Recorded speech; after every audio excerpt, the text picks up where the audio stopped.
উন্নত পল্লী সমৃদ্ধ দেশ সবার আগে বাংলাদেশ, এই প্রতিপাদ্য নিয়ে আজকের এই মহান দিবসটি পালিত হচ্ছে।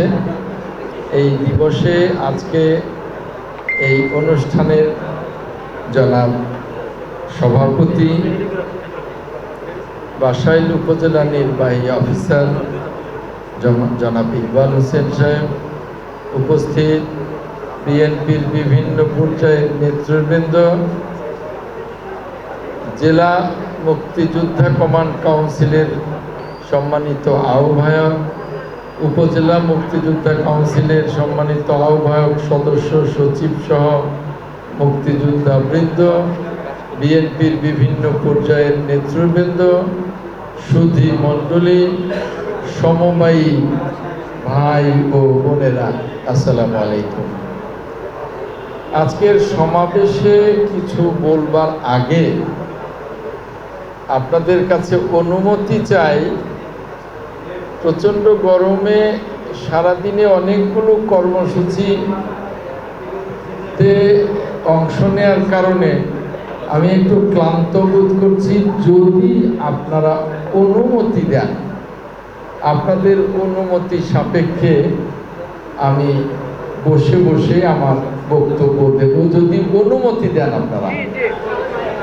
যে অনেক ধন্যবাদ, অনেক ধন্যবাদ। সম্মানিত সুধী মণ্ডলী এবং সমবায়ী ভাইয়েরা, বাংলাদেশ একটি চরম সংকটের মধ্য দিয়ে চলছে।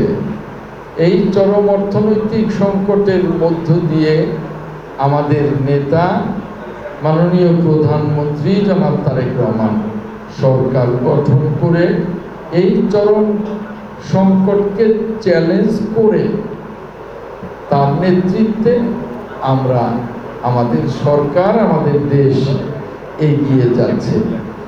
ইতিমধ্যেই আমরা ঘোষণা দিয়েছি, মাননীয় প্রধানমন্ত্রী ঘোষণা দিয়েছেন, সমৃদ্ধ বাংলাদেশ গঠনে আমরা ট্রিলিয়ন ডলারের অর্থনীতির যাত্রা শুরু করেছি।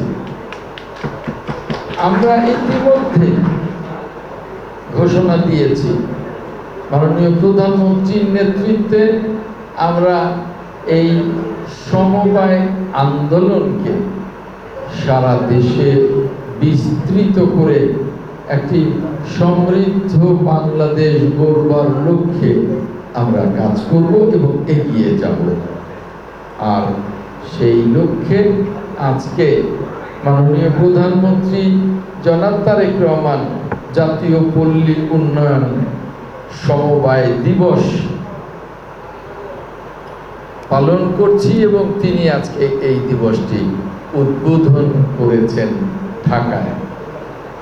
আর তারই অংশ হিসেবে আমি সখীপুরে এই দিবসকে উদ্বোধন করেছি এবং বাসাইলে এই দিবসকে উদ্বোধন করেছি। সম্মানিত সমবায়ী ভাইরা, এই সমবায় আন্দোলন যত সমৃদ্ধ হবে, বাংলাদেশ ততই সমৃদ্ধ হবে, ততই এগিয়ে যাবে। কাজেই এই সমবায় আন্দোলনকে আমরা যেন সীমাবদ্ধ করে না রাখি, সীমিত করে না রাখি। এই সমবায় আন্দোলনটাকে আমরা যেন সকলের মাঝে ছড়িয়ে দিই। আমি সখীপুরে একটা বিষয় শুনে এসছি যে সখীপুর এই বিআরডিবি ব্যাংক থেকে ঋণ নিয়ে সমবায়ীদেরকে ঋণ দেন অধিক সুদে, যে কারণে সমবায়ীরা ক্ষতিগ্রস্ত হচ্ছে এবং ঋণ এবং সুদ পরিশোধে তারা হিমশিম খাচ্ছে।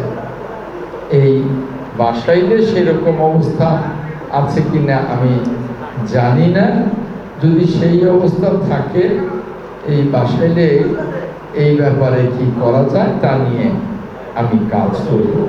আমাদের সমবায়ীদেরকে সুবিধে দিতে হবে, সমবায়ীদের মধ্য দিয়েই সমাজটাকে এগিয়ে নিতে হবে। সেজন্যে বিআরডিবি এবং এই যে একটা সংস্থা যে ইউসিসিএ, এর অনেক দায়িত্ব এবং কর্তব্য আছে। আমি মনে করি সেই দায়িত্ব এবং কর্তব্য নিয়ে তারা এগিয়ে যাবে। আজকের যে প্রতিপাদ্য উন্নত পল্লী সমৃদ্ধ দেশ, সবার আগে বাংলাদেশ।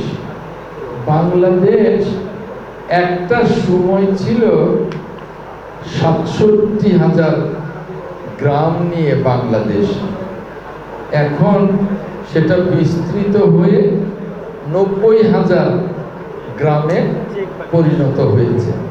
৯০,০৪৯টি গ্রাম নিয়ে বাংলাদেশ। তাই বলবো যে এই